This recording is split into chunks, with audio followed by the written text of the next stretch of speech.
আমরা যেন বিশ্বাস অর্জন করতে পারি, যেন আমরা তা থেকে কল্যাণমণ্ডিত হতে পারি, যা আল্লাহ তাআলার বরকত। অর্থাৎ আমরা তোমার ইবাদত করি অবশ্যই। আরো বিষয় আরো স্পষ্ট করছেন যে আমরা তোমার ইবাদত করি, কিন্তু আমাদের মাঝে কোনো গুণ নেই। আমরা একান্ত বিনয়ের সাথে তোমার প্রতি বিনত হয়ে আছি, কারণ আমাদের মাঝে অনেক প্ররোচনা রয়েছে, বিভিন্ন মন্দ বিষয়াদি রয়েছে,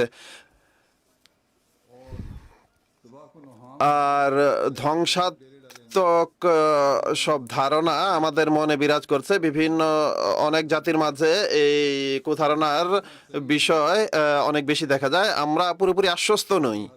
আমাদের অবস্থা এমন যেন বন্যার কর্দমাক্ত পানি হয়ে থাকে, যাতে কোনো কিছুই দেখা সম্ভব নয়। আমরা শুধু এতটুকু জানি যে আল্লাহ তাআলা আছেন, কিন্তু যেমনটি অভিজ্ঞতা হওয়া উচিত তেমন নেই। অতএব অভিজ্ঞতা অর্জনের জন্য আমরা চেষ্টা করি আমাদের এই ক্ষেত্রে সাহায্য করা। আল্লাহ তাআলার সত্তার যে সুস্পষ্ট এবং উজ্জ্বল নিদর্শন, তা যেন আমাদের মাঝে তা যে আমাদের মাঝে সৃষ্টি হওয়া উচিত ছিল, তা আমাদের মাঝে সৃষ্টি হয়নি। তাই আমরা তোমার ইবাদত করি যেন সেই নিদর্শন আমাদের মাঝে সৃষ্টি হয়, এবং তার জন্যই আমরা তোমার কাছে সাহায্য প্রার্থনা করছি।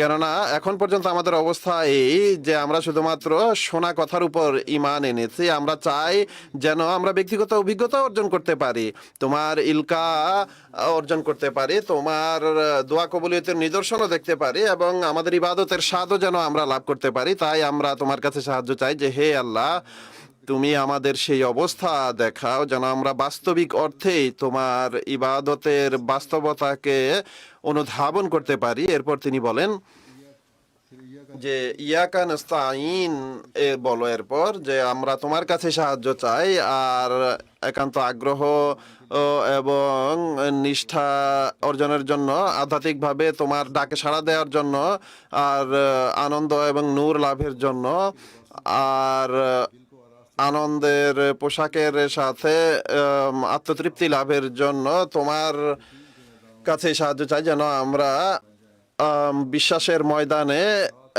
অগ্রগামী হতে পারি, এবং নিষ্ঠা অর্থাৎ আমরা নোংরা পানি থেকে বের হয়ে যেন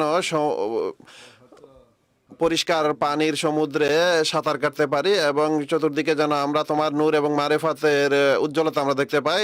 এই অবস্থা যখন মানুষ অর্জন করতে পারবে, তবে সেটি হলো এক সফল মানুষের জীবন, এবং এক মুমিনের তা অর্জন করার চেষ্টা করে।